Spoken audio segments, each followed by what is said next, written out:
5th place, we have Pirates.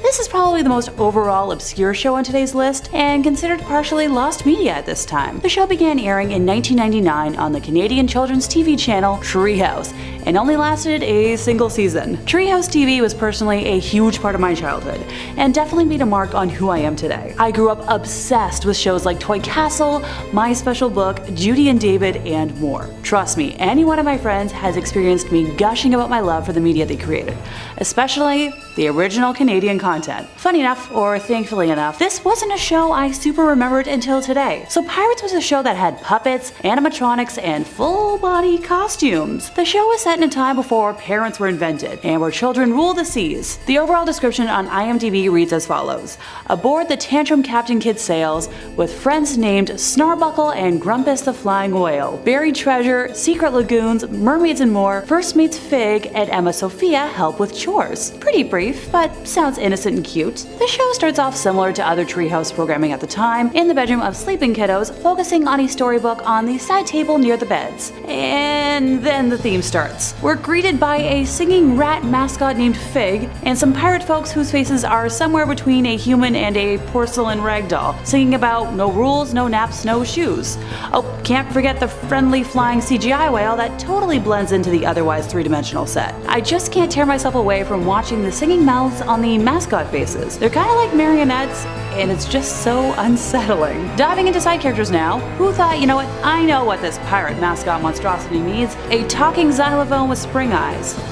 I get the concept, I think, but it truly just looks like a child's craft gone wrong. But hey, maybe that was the plan, I guess? There's also a pig who can only move his jaw and kinda move his eyelids. At the end of the day, minus the overall dialogue being, kinda stilted, the content of the show itself isn't horrifying, but visually speaking, I'll pass. In 4th place, we have Are You Afraid of the Dark? So this show was a Canadian-American horror anthology television series. The original series aired on Nickelodeon from 1992 to 1996. The pilot episode aired respectively on YTV and Nickelodeon in 1990 and 1991. It led to 2 revival series, with the first airing from 1999 to 2000 and the second debuting in 2019. The series revolved around a group of teenagers who referred to themselves as the Midnight Society. Every episode, at a secret location in the woods at night, one member would tell a scary story to the group. The actual story, rather than the telling, was displayed to the television viewer. Each storyteller would begin their story by saying, "Submitted for the approval of the Midnight Society, I call this story," whatever it was named, and toss a handful of midnight dust from a leather pouch into a campfire to heighten the flames and produce an eerie white smoke. The submitted for approval line was actually a nod to the Twilight Zone, in which creator Rod Sterling would,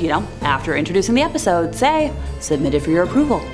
The themes of the stories usually revolve around a variety of paranormal phenomena, such as demons, ghosts, magic, haunted houses, magical curses, aliens, witches, werewolves, vampires, everything we like to talk about here, coming into contact with average youths. Usually the episodes were either filmed in the woods, in abandoned homes, or in public places like schools or libraries. Sources of these tales vary in different ways. Many were adaptations of public domain fairy tales and short stories or urban legends. For example, the episode The Tale of the Twisted Claw is an adaptation of the W.W. Jacobs short story The Monkey's Paw, which personally scarred me back in elementary school. At the end of most episodes, one character would throw a red bucket of water onto the fire, stating, "I declare this meeting of the Midnight Society closed," and the group would leave the campsite, thus ending the storytelling. Even as an adult, this isn't exactly a show I want to be watching before I try to sleep at night. Blame my overactive imagination, but it's genuinely scary. Some of the episodes focused on some pretty dark material, like children who froze to death in the woods, while others featured terrifying monsters like demonic clowns and rotting corpses. I'm good. In 3rd place, we have Mr. Meaty.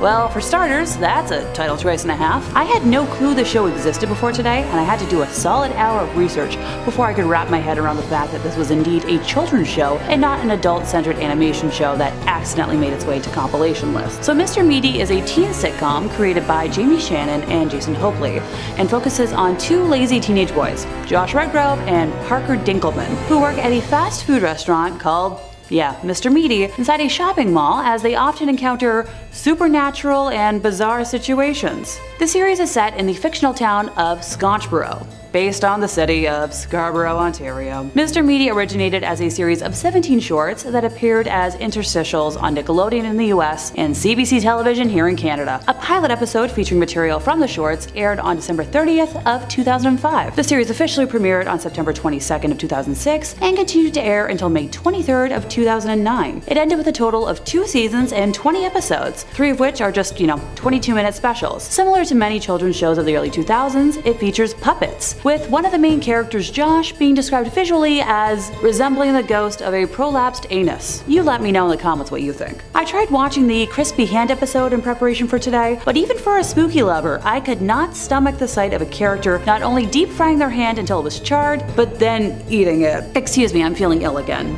There was an episode that featured people munching, and apparently in a different episode, one girl's nose falls off only to be replaced by meat, but apparently the worst episode is the tapeworm episode. I managed to make the most of it by just reading up on it. My stomach is not strong enough to watch that. So the episode began with one of the characters eating a handful of raw meat, and that's totally not ominous at all. I love a rare steak from time to time, but not uncooked. Eventually, we get a visual of the tapeworm coming out of the puppet's mouth, and the first time I saw a screenshot of this, I almost hurled. Someone somewhere thought this was appropriate for kids TV, and I'm forever shaking my head.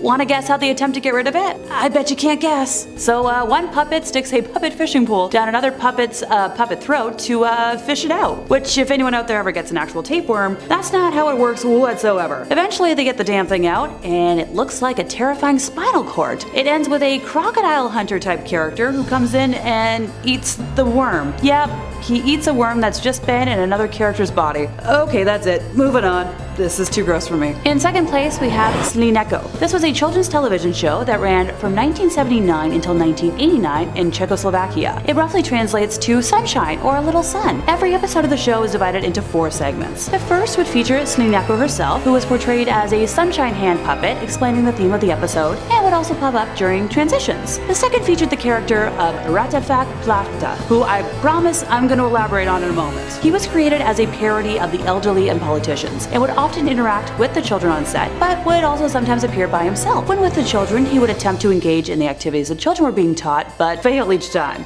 Sometimes he would try to mislead the audience with false information, only to be rebuked by the kids. The third segment featured children being taught lessons with Ratafak, and the fourth was a random puppet show, featuring more hand puppets. It's interesting to me visually, since the puppeteers would use their fingers to maneuver the puppets on the set. Normally you kind of hide that. Some of the puppets also used like a finger for the nose, as most notable with a mouse puppet seen in one episode. Now, back to Ratafak Plachta, who is who or what I'd like to elaborate on today. As someone who grew up watching Treehouse every day after school, I thought I was going to have a top 5 of all Canadian shows today, since Canadian produced programming in the 90s and 2000s was very experimental. But you can imagine my shock when I came to face with Ratafak. Apparently the character was quite beloved during the TV show's original run.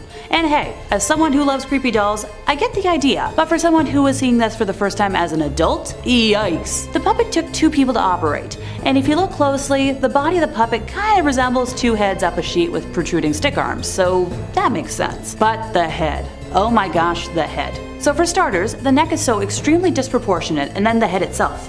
I have no words. The skin is 2 different tones, with the face being a different shade than the nose, and the eyes look like someone went to a craft store, asked for the biggest size of googly eyes, and said, "I'll take it." I'm not going to discuss the hair too much in detail, but since it's supposed to be a political parody, the bad toupee makes sense. It is believed that SLCO aired over 500 episodes during its run, but sadly, nearly all of them are lost. If there's something I love, it is a good hunt for lost media. Personally speaking, I was part of the years-long hunt for a Treehouse TV show that I've mentioned earlier that isn't cursed, called My Special Book. Honest to goodness, until October of 2020, all that existed online of the show was a listing archived on the YTV website and a single screenshot on a random Korean blog. Thankfully, almost if not all of the episodes have now been found and uploaded to YouTube, unlike SLCO, where only several episodes have been archived to date. Fingers crossed more resurface soon. And in first place, we have Tomorrow's Pioneers. Okay, buckle up folks, this one's a doozy. Tomorrow's Pioneers, which is also known as The Pioneers of Tomorrow, was a Palestinian children's television show that aired between April 13th of 2007 to October 16th of 2009, featuring a young child host accompanied by a large costumed animal co-host as they perform skits and discuss life in Palestine in a talk show fashion with call-ins from children. Sounds cute,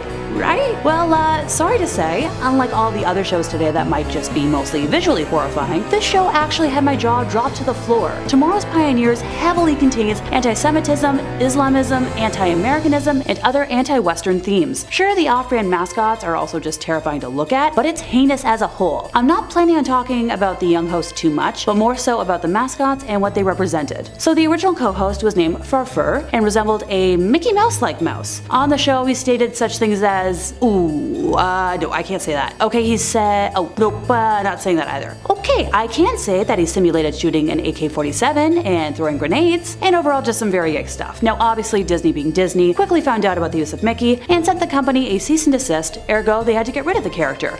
And how did they choose to do that? As horrifying as they could. In episode 105, Farfur was punished to death during interrogation by an Israeli citizen who was trying to acquire the key entitled to Tel Arabi, a fictional settlement which was occupied by Israelis and named to Tel Aviv. Yeah.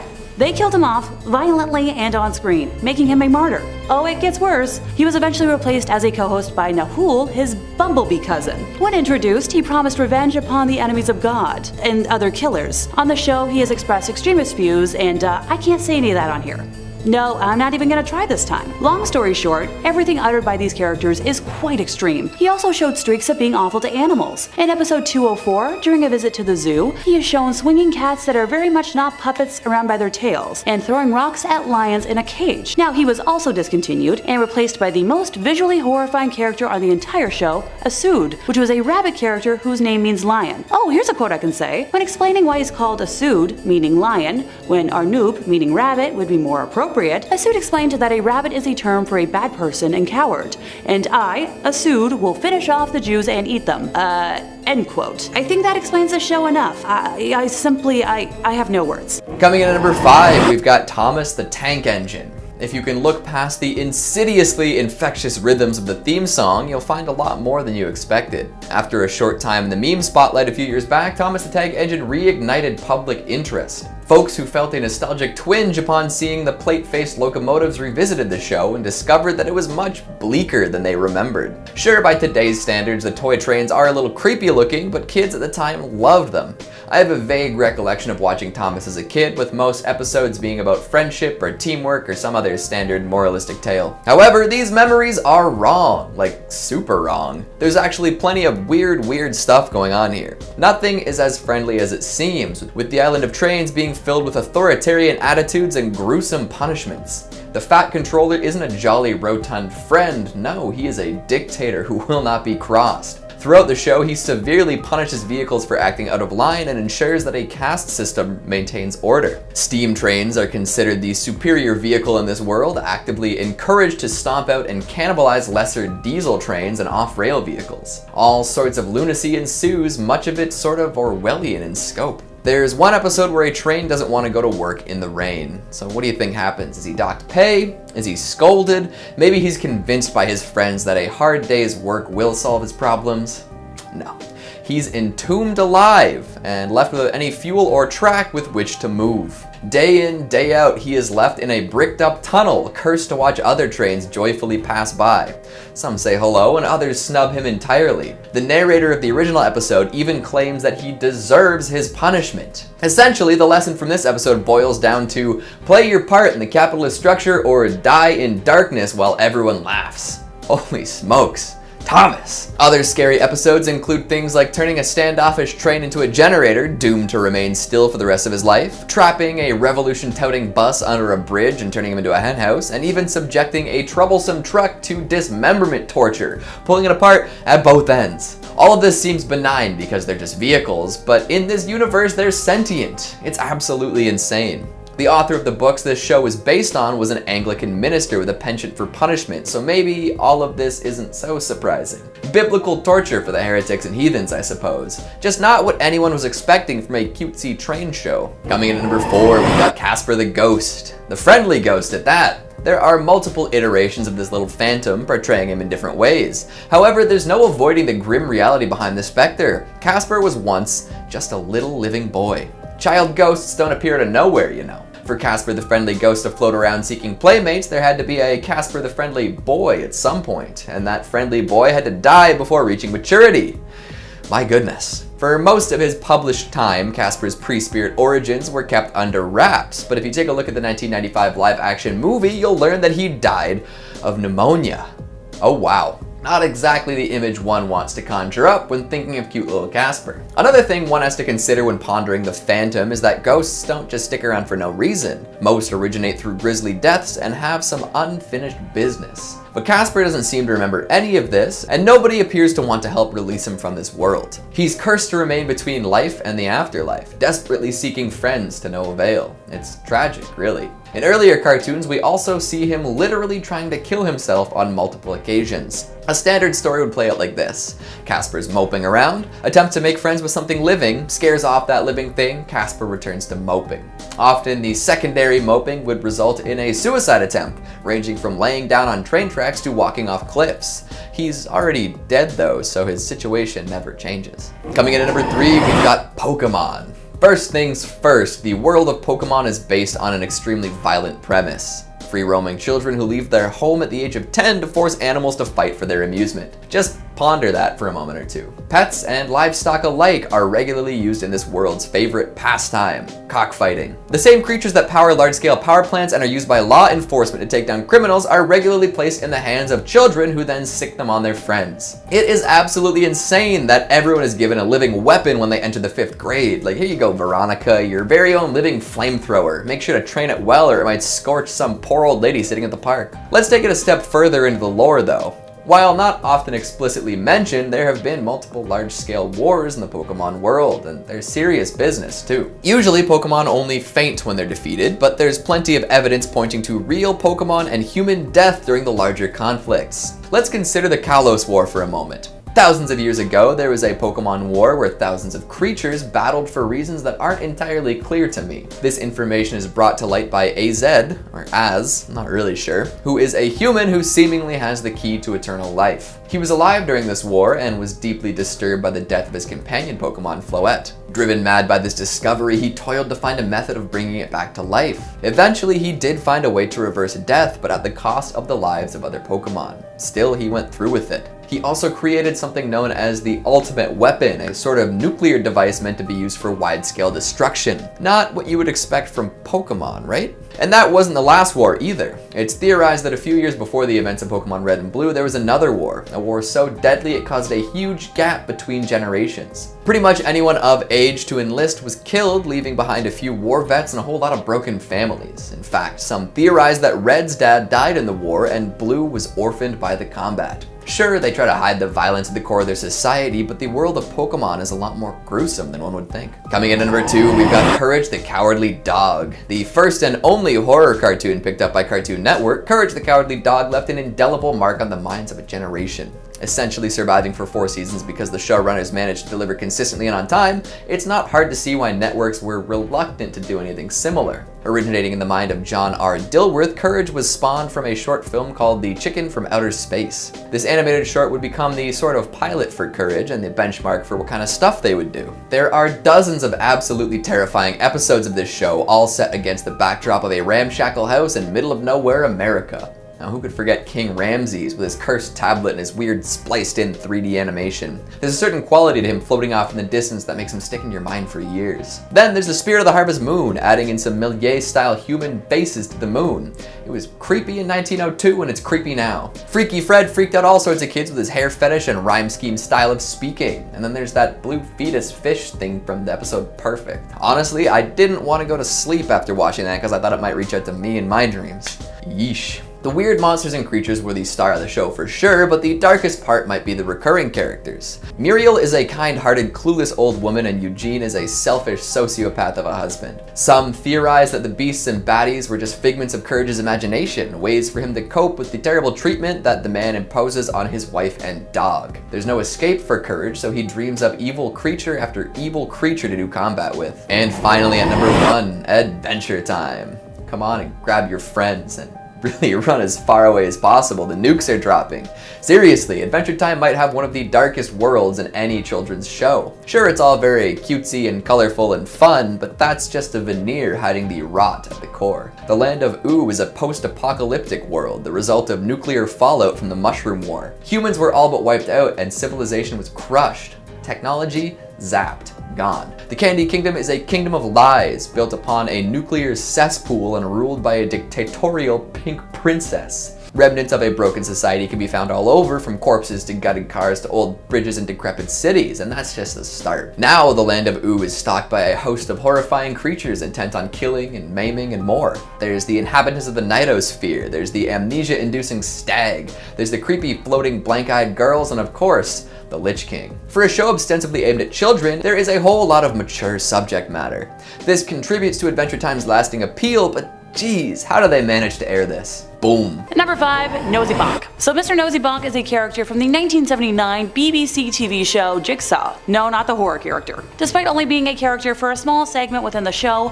Mr. Nosy Bon has gained notoriety among creepypasta fans and similar groups for unintentionally being incredibly creepy and off-putting. And well, if you looked at the guy, that's a mask I expect to see in the dark corner of a haunted attraction, not a young person's show. Granted, most of the shows I'll be talking about today were meant for a younger audience, so I might be eating those words later.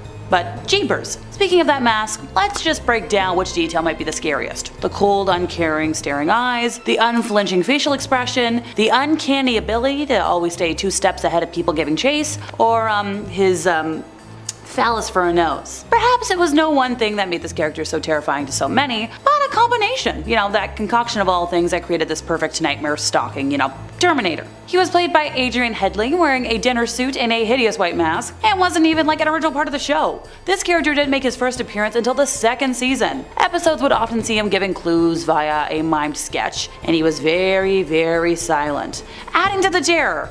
To a weekly mystery word. This was, after all, an educational show. But as suddenly as he arrived, the show was discontinued, and he disappeared from our collective subconsciousness. Perhaps we all had a mental block. Perhaps the thought of him returning was just too much for our fragile little minds to consider. Although Mr. Nosy Bon was silent, he was always accompanied by a hauntingly repetitive theme tune. Well, to listen to in isolation, it might sound innocent enough, but when combined with the actions of his demonic manifestation, they kinda seem to magnify his malevolence. His rise to popularity is helped by many internet videos, kinda like today, and the fan-made Nosy Bon Return series by Ashens.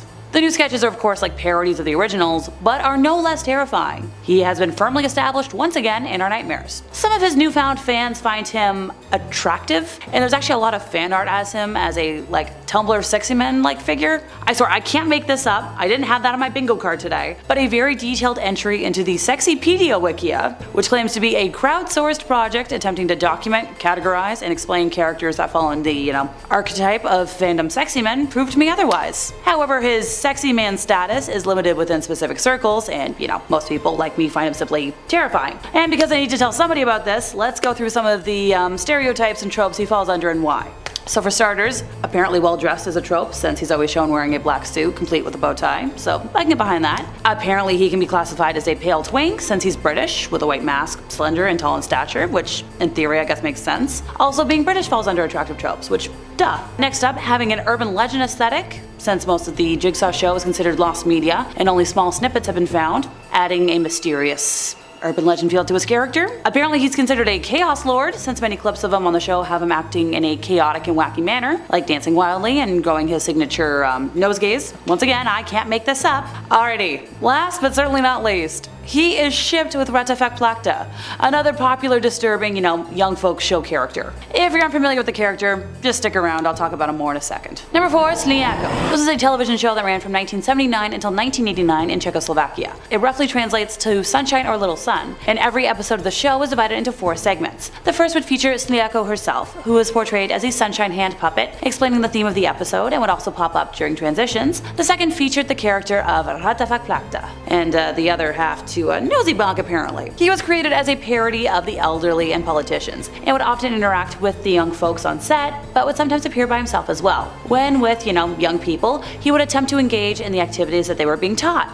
but fail each time. Sometimes he would try to mislead the audience with false information, only to be rebuked by the young people. The third segment in the show featured young folks being taught lessons with Ratafak, and the fourth was a random puppet show, featuring more really creepy hand puppets. It's interesting to me visually, since the puppeteers would use their fingers to maneuver the puppets on a set, they would actually just move them around. Some of the puppets also use a finger for the nose, as most notable with a mouse puppet seen in one episode. Now, Ratafak Plakta is who or what I'd like to elaborate on today. thank you nightmares. So you can imagine my shock as somebody who watched a lot of really weird programming growing up when I came face to face with Ratafek. Apparently the character was quite beloved during the TV show's original run, and hey, as somebody who loves creepy dolls, I get the idea, but for someone who is seeing this for the first time as an adult, yikes! The puppet took 2 people to operate, and if you look closely, the body of the puppet kind of resembles 2 heads up a sheet with protruding stick arms, so that makes sense. But the head, oh my gosh, the head. So for starters, the neck is so extremely disproportionate, and then you just got the head itself. Like, I have no words. The skin is 2 different tones, with the face being like a different shade than the nose. And the eyes look like somebody went to a craft store, asked for the biggest size of googly eyes, and said, I'll take it. I'm not gonna discuss the hair in too much detail, since it's supposed to be a political parody, so the bad toupee makes sense. It's believed that SLCO aired over 500 episodes during its run, but sadly nearly all of them are lost media at this point. Hey, if there's something I love, it is a good hunt for lost media. Personally speaking, I was part of the years-long hunt for a Treehouse TV show that isn't cursed, called My Special Book. And honest to goodness, until October of 2020, all that existed online of the show was a listing archived on the YTV website and a single screenshot on a random Korean blog. Thankfully, almost if not all of the episodes have now been found and uploaded to YouTube, unlike SLCO, where only several episodes have been archived to date, so fingers crossed more resurface soon. Number 3, Whizbit. So this was a British television series that ran on BBC from 1986 to 1988. The show, which is set in the fictional town of Puzzleopolis, featured Whizbit, an alien magician, Wooly, his rabbit friend, Paul Daniels, who owned his theater named Paul's Playhouse, and Professor Doom, the evil wizard, who, along with his cat Jinx, all live in a giant fish-shaped castle called Castle Creep. The town was inhabited by walking, talking sponge balls, not SpongeBob, sponge balls, dice, magic wands, playing cards and rabbits, and all the protagonists have to solve puzzles. Whizbit's year-in-a-day mission is to find out all about planet Earth. The show is partly educational, with the puzzles Whizbit is said, often being presented to the audience at home, with the solutions being revealed towards the end of the episode. Whizbit's magic word was, let's see if I get this, Ostagazuzulum, and he came from the planet WoW, an acronym for World of Wizards. Okay, that's cute and all, but time to break down the cursed elements of this show, because visually speaking, my brain is already frazzled. I'll start this off with Whizbit, who, visually speaking once again, not to sound like a broken record, is depicted as a large yellow cone-shaped wizard's hat. I get he's an alien wizard and all, but the choices made for the character's eyebrows in particular over the years make him look like an angry killer. If I ever saw that in public, it's the type of costume that would make me sprint across the street without a care for traffic. Next up is Wooly, who is an 8-foot tall white rabbit that, looks like he enjoys the devil's lettuce a little too much. Look, I've done mascot work, and as somebody who is 5'7" on a good day, I've terrified more children by accident than I usually like to admit, so I don't want to know the track record of a monstrous rabbit that would tower over me even with my platform boots on. The show also had a string of bizarre incidents linked to it that'll make your eyebrows go whoop. First off, there's the curious case of Paul Daniels, the magician who played Whizbit and also voiced Wooly. After the show, his career strangely nosedived. It's as if the character cursed him. Then, how about we talk about the set itself? The show was filmed in a peculiar eerie castle, which later suffered a series of mysterious fires. But the real kicker is the Whizbit theme song. Some believe it contains cryptic messages and spells. It's rumored that if you play it backwards, you can actually hear eerie whispers. Coincidence? Or something more sinister? Oh, let's not forget the audience members who attended filmings. Many reported strange occurrences afterwards, like unexplained illnesses and bad luck. Was it just the power of suggestion? Or was something truly otherworldly at play?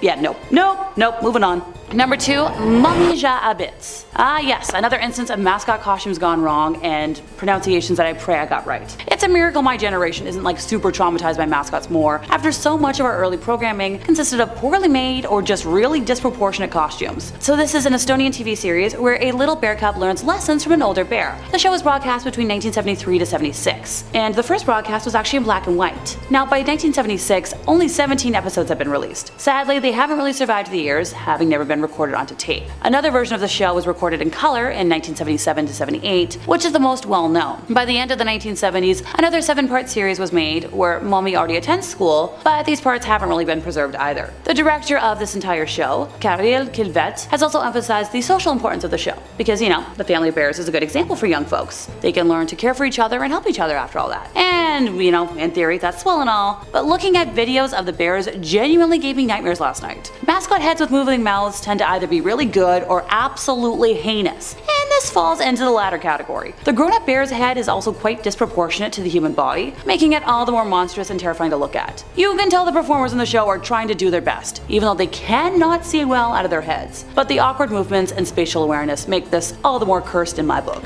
Number 1, Asimoso Jamuru. I'm ending today with something a little less terrifying, and that's because I can't afford to stay up all night tonight with my brain spinning. I just can't. This show is a Finnish puppet television show based on a series of books written by Tuula Kalliomäki and aired on TV between 1999 to 2001. Now this show is especially remembered for the character Moro, whose young viewers at the time deemed scary. The show follows the daily life of 3 characters: Asi, the donkey, Moro, a creature of unknown species, and Moro, the cat. Asi is very young and shy and lives alone in a small house, and is terrified of creatures known as morsos. However, after meeting Moro, this fear disappears, and he grows more confident. Moro is very stubborn and strong-willed, and meets Asi and Moro in the 4th episode of the show. Moro is very wise and patient, and calms the situation in which, Asi and Moro find themselves in. There's a cuckoo clock also that shows up every once in a while. The director noted that the TV show was about accepting differences, and that the puppet maker intentionally made Moro scary because, Asi had to be afraid of him at first. And well, objective completed. Moro looks like a gray alien mixed with the Phantom of the Paradise mask. Oh, dang it all, there go the nightmares. Honorable mentions go to a similar Canadian puppet, Miko from Life Skills. This is a lovely example of, the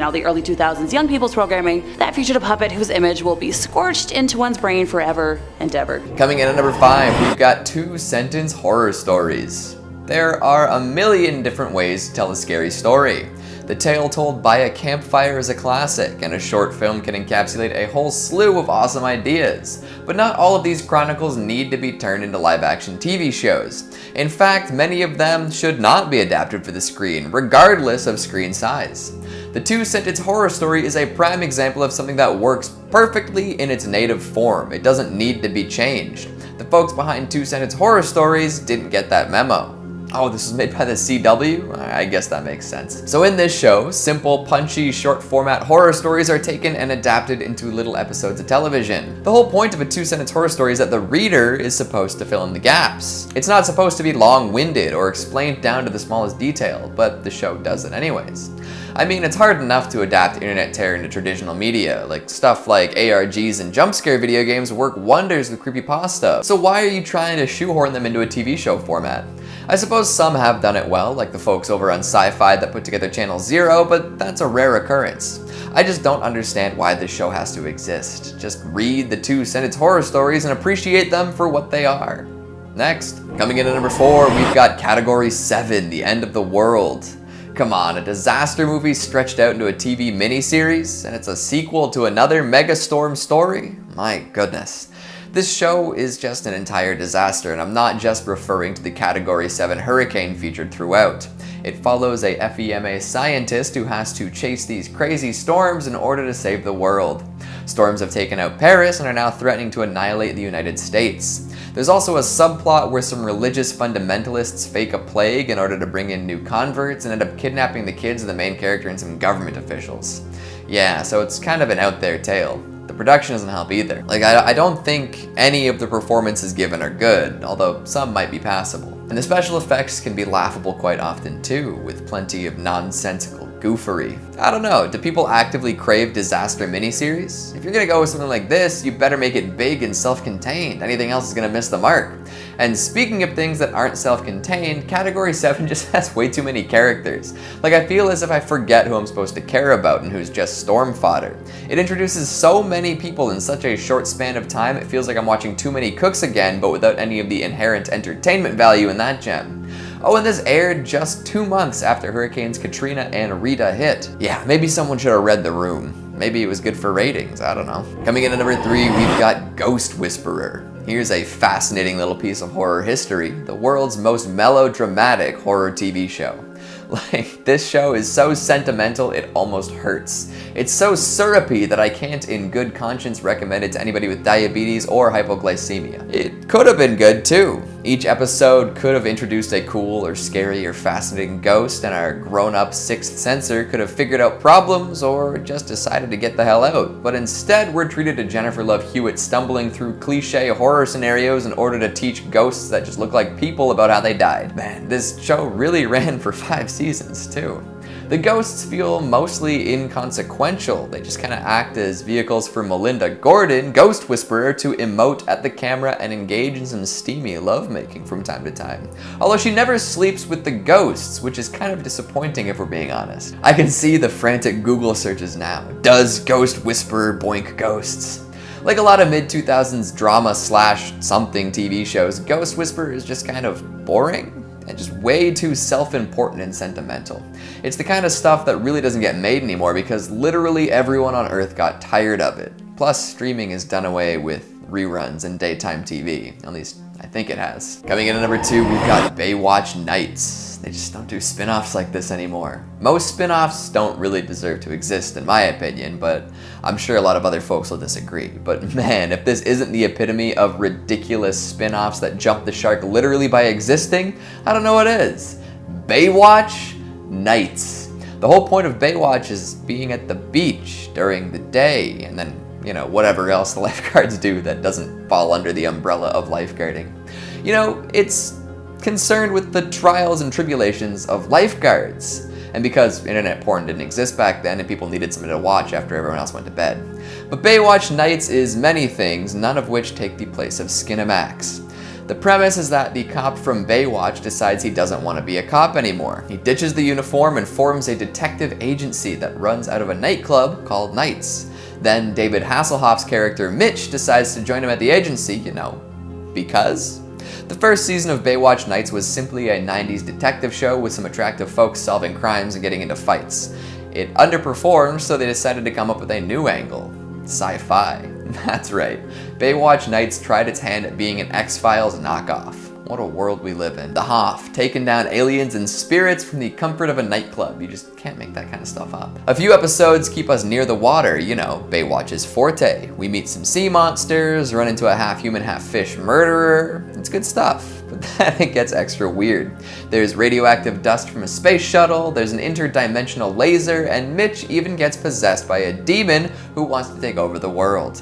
Yes, and we're still talking about Baywatch. Unfortunately, the pivot to paranormal investigation didn't help ratings much. I wonder why. So Baywatch Nights only existed for 2 seasons, and only one of those could be considered scary. Yeah, they probably should have left this one on the shelf. And coming in at number 1, don't watch this. I mean, if you say so, but really, this is quite the apt title. Like, really, don't watch it. It's not worth your time.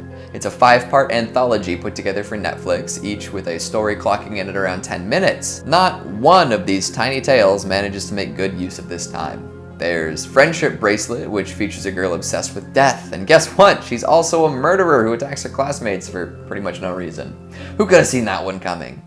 There's also a laughably bad hacker horror featuring a virtual reality helmet and some awful effects. And then there's an experimental film, I guess? It's kind of like a music video. Oh, and the final episode is called Antony Psycho. It's Anthony Porowski from Queer Eye acting like a lunatic for 10 minutes, which is kind of cool, I guess.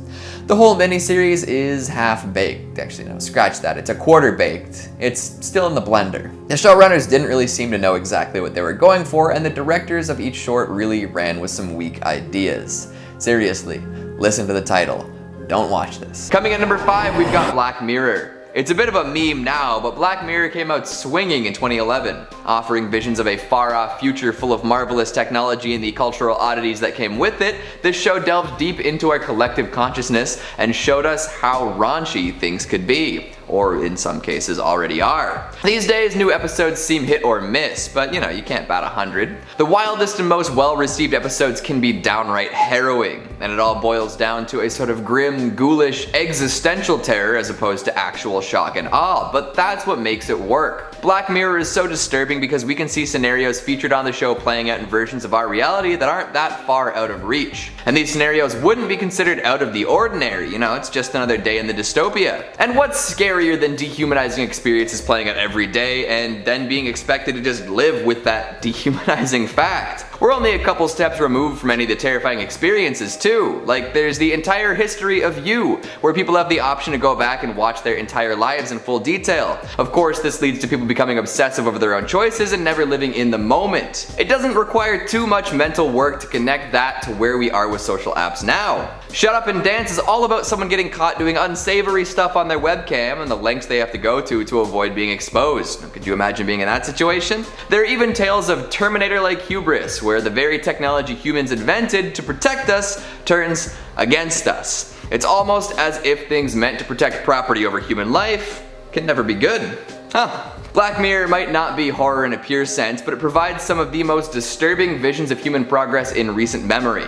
It might not scare you every time, but it'll disturb and upset you over and over. Coming in at number 4, we've got The Terror. This show presented us with one of the more terrifying monsters to ever grace the small screen. You would hope so after landing on the name The Terror. Thankfully, they do indeed deliver on terror. The Toonbach, part polar bear, part otherworldly entity, will go down in horror history. An enormous beast with a disturbingly human face, this is one monster you would never want to run into, especially while you're on an Arctic expedition. Man, things never seem to go well for folks braving the cold, now do they? See, we follow Captain Sir John Franklin's expedition out to the frigid expanse and watch things go very sideways. In the end, the Toonbach is only one of the many horrors awaiting the crew in the snow. The monster is indeed hugely disturbing, but there's so much more to fear. Cannibalism, for one, and the madness that ensues after eating a fellow human. The starvation panic that sets in, and the questionable decisions that led to the untimely deaths of more comrades. And if we look at the overarching themes of horror, what about the fact that the two ships are literally trapped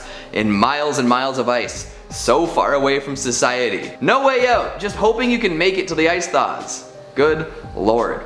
Some of the injuries people sustain are mighty gnarly too, especially considering the surgical knowledge or lack thereof in the time period and the lack of general medical supplies. And I know I said we were going to discuss things other than the monster, but this thing is absolutely life-altering. It always shows up at the perfect time, letting dread and fear simmer until it feels like too much, and then boom, giant bear tearing someone in two like they're made out of wet paper towel, or dragging them down into icy waters, or stacking the frozen pieces of two different bodies together to create the illusion of one man standing out in the cold until you get too close and realize you push it, it falls apart, all the guts fall out. Oh my goodness. Even the way the Toonbach dies is horrid, and that's only mentioning the first season based on a Dan Simmons novel. Season 2 takes a look at life in an internment camp and remains just as disturbing.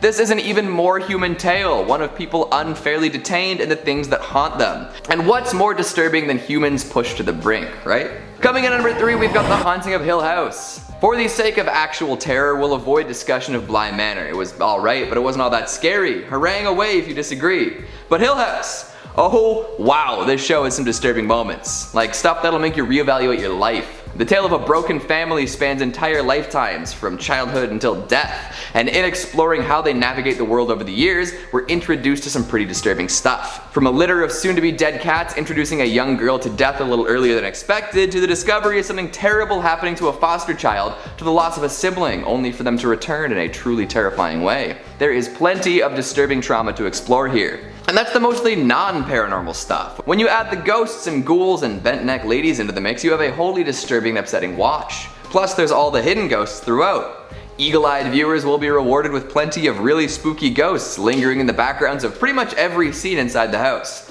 This haunting imagery may have become a bit of an Easter egg hunt for obsessives, but on a first watch, noticing the disturbing details can really catch you off guard. Coming in at number 2, we've got Channel Zero. It's a crying shame this show didn't get to come back for more. 4 seasons isn't nearly enough Channel Zero for one lifetime, but at least each 6-episode run is about as pitch perfect as horror TV can get. Each season is a self-contained horror story based on a classic creepypasta. However, it doesn't rely on vague chills and hyper-realistic eyes to scare viewers. Instead, Channel Zero creates some of the most viscerally upsetting monsters of all time, and then very carefully sprinkles their appearances throughout tales of loss, family, memory, and more. The personal dramas of protagonists play out against terrifying realizations that the world is much more sinister and cruel than one could imagine. Haunted houses lead to alternate realities, seemingly wonderful but actually soul-sucking. Hidden doors give way to childish fantasies that soon take care of people you'd rather not deal with. Cannibalistic old money types feed you ears and manifest your depression as horribly elongated mascot characters. A man made of teeth will follow you through your hometown, chattering and clicking the whole way.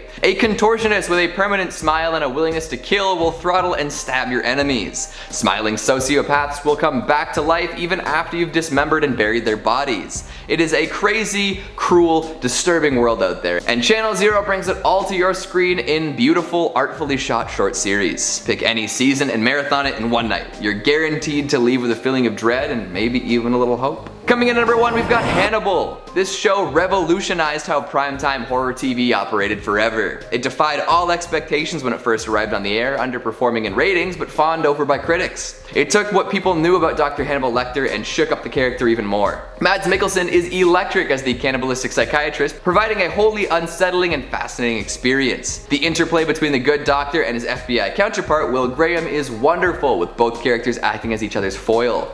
But that's only part of the allure here. The true disturbing genius of the show comes from the death tableaus featured quite often. Taking inspiration from that flesh butterfly scene in Silence of the Lambs, we get plenty of extremely graphic and symbolic kills in Hannibal. There's that very first episode that features a body pinned up on a set of antlers, and that is only the beginning. Some standouts include a human totem pole, a corpse completely overtaken by mushrooms, a nurse entirely aerated by skewers, and a truly terrifying human mural consisting of bodies both dead and alive sewn into each other.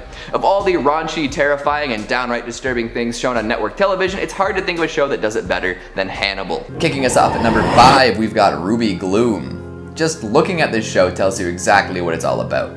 Sure, it's got some real cutesy characters and cheerful music, but it is literally about monsters and ghosts. It doesn't matter how friendly and bright the titular Ruby can make things, we're always gonna have to reckon with the fact that a great deal of these characters are dying, dead, or cursed. It's like having a tea party in a cemetery. Sure, the pastries are delicious and the tea is splendid, but you're sitting 6 feet above rotting corpses. In fact, it's kind of disconcerting that Ruby tries to spin everything positively. It's like she's a propagandist or a delusional lunatic. All the characters have dark secrets that don't often get addressed. Iris is a sociopathic cyclops, always seeking out adventure. She constantly ropes her friends into dangerous, harebrained schemes and then tries to explain away any and all damage.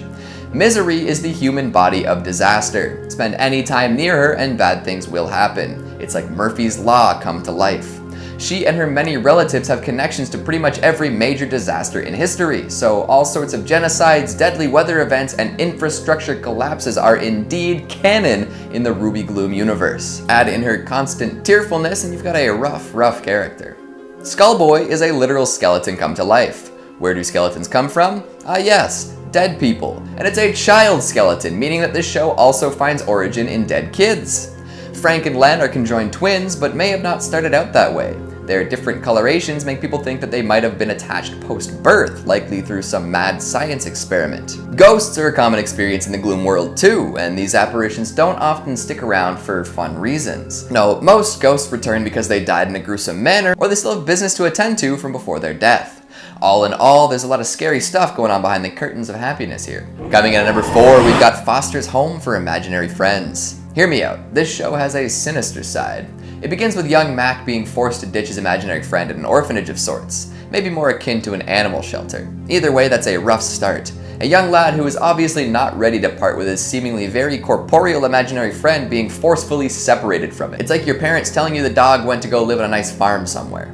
And because he had to give him up so early, before Blue disappeared on his own as most natural imaginary friends would, Mac ends up in a weird extended childhood of sorts. Instead of going out and making friends of his own when he's ready, Mac clings to the idea of having an imaginary friend and continues to visit the old mansion where abandoned pals reside.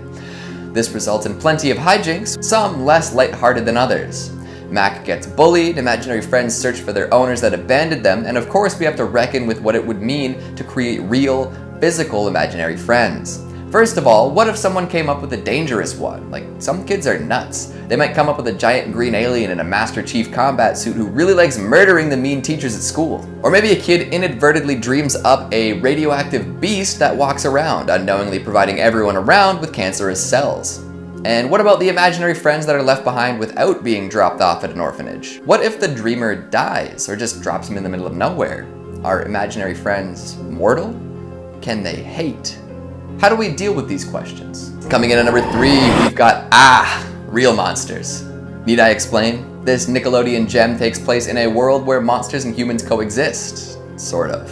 It kind of operates like Monsters, Inc., where monsters are technically not supposed to be known by humans and they venture into the human world to score scares. We follow 3 monster pals, Ickis, Oblina, and Crumb, as they go to scare school and wander around a fantasy New York. Ickis can grow to great sizes to loom and scare people, Oblina can pull out her organs and shapeshift, and Crumb tends to rely on his nasty stink to get scares. While mostly kid-friendly on the surface, there is plenty of dank weirdness lurking around in the dark. One particularly unkid-friendly piece of information about this show is that it was based on the world of Blade Runner. Yep, essentially in the same universe as Do Androids Dream of Electric Sheep.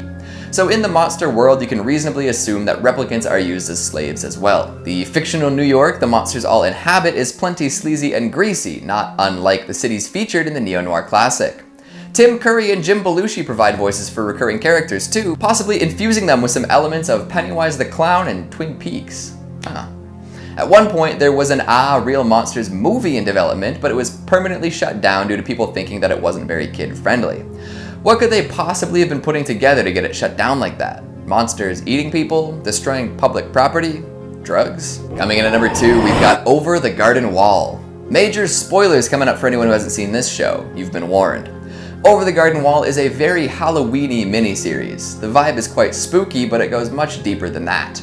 Brothers Wirt and Greg are lost in a strange place known as the Unknown. They don't know how they got there, and they definitely don't know how to get out.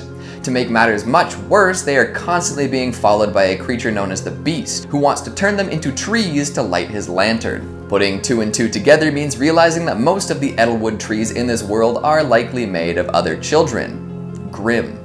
As the boys gallivant in the forest, they come across a bird who claims to want to help them. This feathered friend says they should seek out the woman named Adelaide, who should be able to help them get sent home. Turns out that Adelaide just wanted to enslave the children.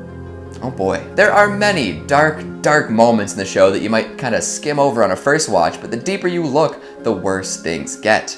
The Unknown is a freaky place. And at the end of the show, you realize that the boys aren't in some random enchanted forest. No, they are literally in purgatory. On Halloween in the real world, Wirt saves Greg from an oncoming train by pulling him into a pond. They both apparently start to drown and share in an afterlife hallucination together in the Unknown. My goodness. And finally, at number 1, we've got Gravity Falls. This one might have been a little too obvious, but I'll include it anyway. Dipper and Mabel head off to their grunkle's place in Gravity Falls, a famously paranormal little town in Oregon. Paranormal activity doesn't often come from a place of sunshine and rainbows. There are many cryptids and urban legends the siblings encounter that have very creepy origins. We've got flesh-hungry zombies, we've got a Carpenterian shapeshifter, we've got a Doki Doki Monica adjacent computer being, and of course, we've got Bill Cipher. After being a mystery for an extended period of time, Bill Cipher's true story is a horrifying one. He's essentially a cosmic being, a presence from another dimension who got bored and decided to mess with the people of Earth. He causes mad chaos and drives people mad on the process. If these creatures are any indication of the kind of place Gravity Falls is, we can all assume that it is a very dark neck of the woods. And all of this is on the table for every kid with Disney Plus to explore. Speaking of, that's another part of the dark origin, eh? Being made by Disney? Haha.